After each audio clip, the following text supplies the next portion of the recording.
There's a type of hunger we don't talk about enough. It's not physical, it's emotional, spiritual, psychological, and most people walk around trying to feed it with anything they can grab. Food, TikTok, shopping, sugar, attention, not because they're starving, but because they're escaping. That's gluttony, and it runs deeper than we think. I remember a season in my life where everything just felt off.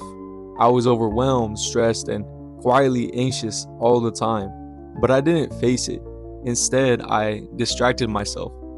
Food, late night snacks, binge watching, constant scrolling, especially on like Instagram, anything to keep me from sitting still. I told myself I deserved it, that I was just tired or just stressed, but deep down, I wasn't feeding hunger. I was feeding a numbness. And the more I tried to fill myself, the emptier I became. Gluttony isn't just about overeating, and I want you to know it's not just one more episode, it's not just one more slice or one more scroll. It's what happens when we chase excess to avoid what's really going on inside of us. Psychologists call it emotional avoidance. We feel pain, boredom, loneliness, anxiety, and instead of processing it, we reach for quick comfort, a dopamine hit, a distraction, and over time, our brains get trained to crave stimulation instead of stillness. But here's the thing, what comforts you in the moment can slowly kill your momentum. Gluttony numbs your sense of discipline. It clouds your clarity. It replaces purpose with pleasure, and eventually you stop moving forward. And even from a biblical standpoint, gluttony is deeper than just your diet. Proverbs 25:28 says, "A person without self-control is like a city with broken down walls." That verse isn't just about shame, it's about protection. Because when we lose self-control, we open the door for everything else. Burnout, regret, emptiness, even depression. Gluttony might start in the body, but it always ends in the soul. But let me be real with you. This isn't about being perfect. It's not about clean eating or deleting social media forever. It's just about awareness. It's about asking, what am I really trying to figure out and feel right now? When you start asking that question, you realize most of what we crave isn't physical at all. We're hungry for peace, for connection, for healing, for love that doesn't come in the form of a package, a post, or a plate.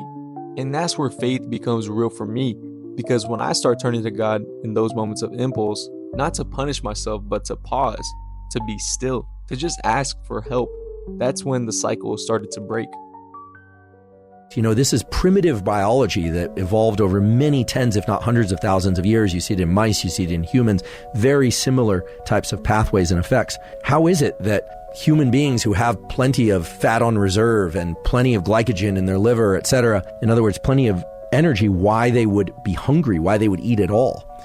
There are circuits in the brain to reward eating often, eating fast, and cramming as much food into you as possible. Because from a purely evolutionary standpoint, food was scarce, and seeking food was dangerous, whether or not it was from animal sources or not. And it's always been competitive. So the biggest problem I've been having lately, I just overeat, man. You know, like I'll hit a McDonald's, right?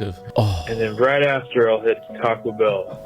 And at the end of the night, I feel like shit. It's starting like kind of not crazy. A sandwich, fries, and a diet. I would even go like Diet Coke, and then it would just be like, well, let's throw it. You know, I'm getting throwing the nugs. Let's throw some 4 nuggets on a fucking. And then it just like it just fucking cascades. Curbing it is tough. You have to fucking treat yourself like a fucking gremlin, like a mogwai, whatever. You don't overcome gluttony by starving yourself. You overcome it by feeding yourself what actually matters. Stillness, truth, time with people who see you, time with God if that's what grounds you, time with yourself when no one else is watching. This world will always try to convince you that you need more to feel better, but maybe the answer isn't more. Maybe the answer is meaning. So if you've been feeling stuck in that cycle, the binging, the scrolling, the overdoing it, and then feel guilty, just know this. You're not broken. You're not beyond help. You're just overfed and undernourished. It's time to slow down, to listen to what your cravings are trying to tell you, and to stop filling silence with noise, because your soul has something to say, but it can't speak through all the static from gluttony. Here at Daniel Talks, we're always trying to provide you with substance and ways you can grow. So I appreciate you for watching, and I'm praying for you always. Click this next video on the screen to learn more and keep growing your mind. God bless.